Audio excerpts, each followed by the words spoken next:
I really fell in love with food because it was just delicious, and I come from a food culture. Chinese culture is, a culture that is big into practicing commensality, or the idea of eating together, sharing meals together. That was a non-negotiable as a kid, and I think I just lucked out. I had parents who cooked amazing food.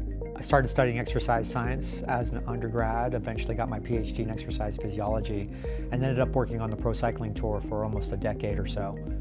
It wasn't until we got stuck at a race in Ireland and our shipment of prepackaged sports nutrition didn't arrive.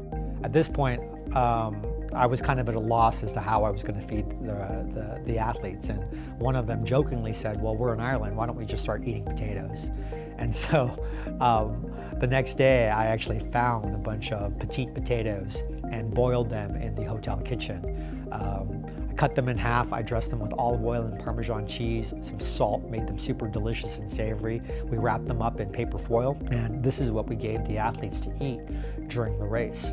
We ended up actually winning the race, and what was amazing about that race was that the athletes had no complaints about gastrointestinal distress, right? And it was all because we had this really simple potato. And it started making me realize and think that, holy cow, if we could start making everything from scratch, if we could keep everything super simple. For me, that was really the epiphany, and that got me started on this essentially real food kick when it comes to fueling athletes in the middle of the biggest events in the world.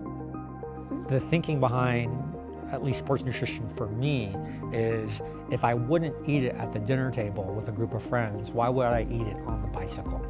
It's all about the behavior and the context. It's about what makes you feel good.